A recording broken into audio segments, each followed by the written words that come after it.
Today my job is to draw Christian themes and spiritual parallels from a show with lots of nudity, explicit sex, and graphic violence. Because that's how we roll. So sit down, strap in, and bundle up. Winter is coming.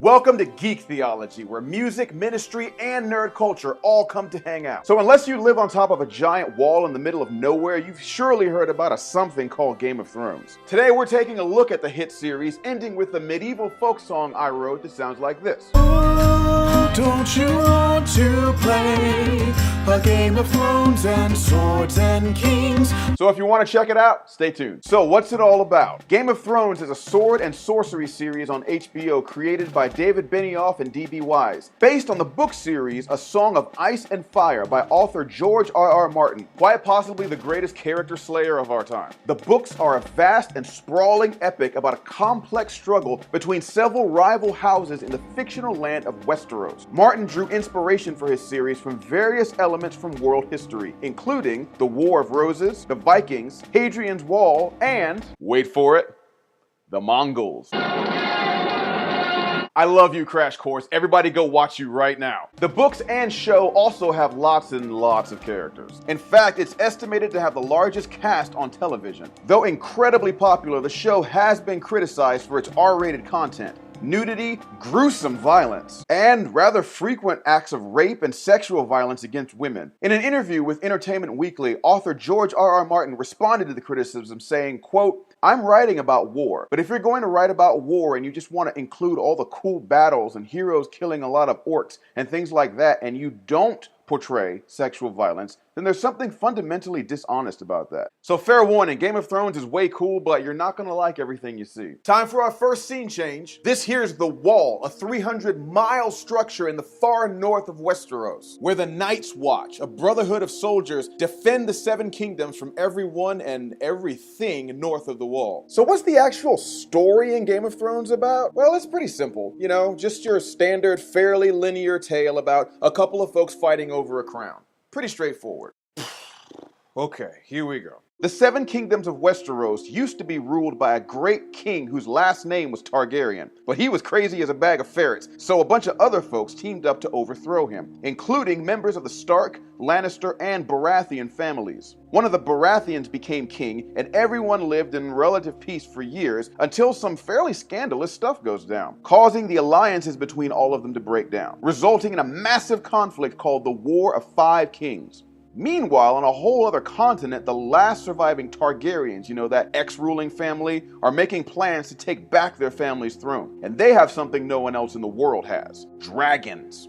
But way up in the north, something worse than all of them put together is brewing. Something so old and terrible, most folks don't even believe it's real. The only people with any chance of stopping it are the Night's Watch, but let's just say they've got problems of their own. And that's it. No. There's way more to it than that, but that's at least enough to get you started. Favorite characters you should know include Jon Snow, a bastard, and everyone's favorite underdog. Tyrion Lannister, whose wit, swag, and sense of humor alone makes the show worth watching. And Daenerys, Stormborn Targaryen, breaker of chains, mother of dragons, and secret girlfriend of musician and YouTuber Gary Mitchell. We're not really telling a lot of people. You know, we're trying to keep it kind of under the radar, but it's good. We're very serious. But we still haven't gotten to why you should care about any of this, so let's do that. Here we are in King's Landing, home to the Lannister family, some of the most antagonistic characters in the series. By antagonistic, I mean most of them are keeping it real. There's a lot going on in this show, but for me, there are three main themes that make it impossible to turn off. And the first one is power. Power comes from many different places in this series.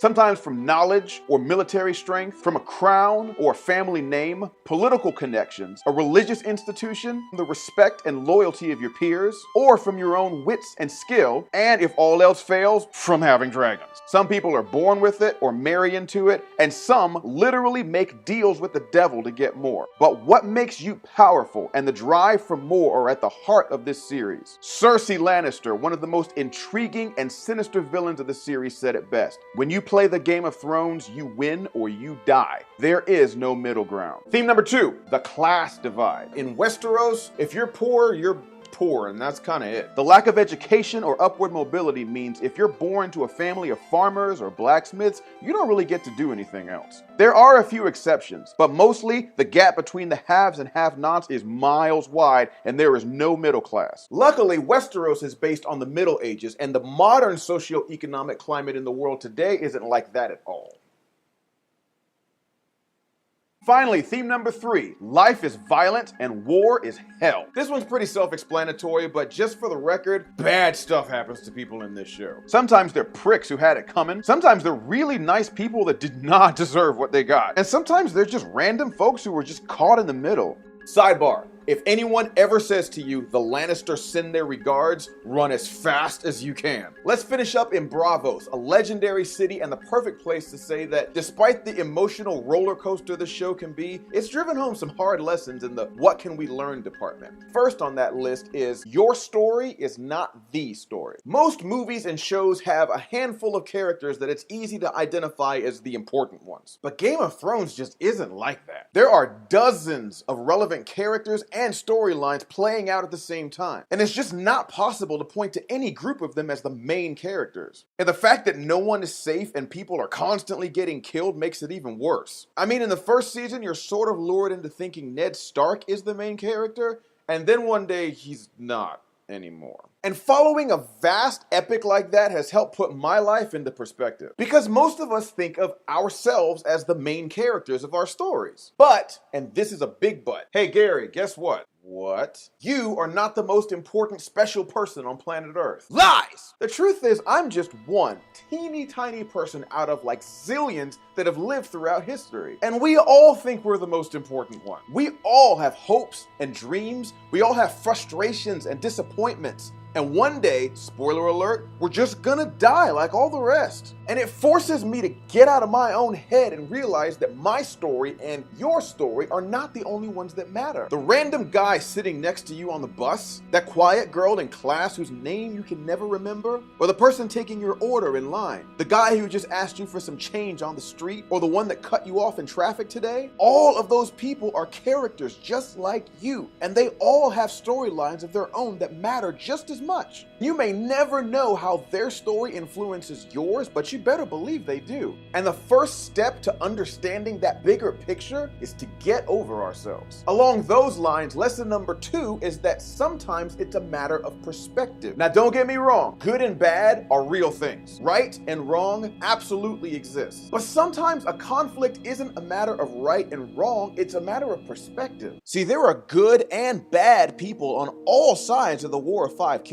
Granted, the leadership of some factions is clearly more virtuous than others, but the actual fighting is done by people who may not have any say in any of it and are just caught up in the whole thing. And on virtually every side of the conflict, you can find people who are decent and honorable and people who, for lack of a better term, are jackasses. Most of them are just somewhere in between. And there's nothing worse than watching one of your favorite characters kill another favorite character just because they're on different sides. But so much of our lives are governed by our perspectives, and we just convince ourselves we're right because we feel so strongly about it. And because of that, I get really annoyed whenever I hear people say things like, "We're going to win this because God is on our side." I'm like, really?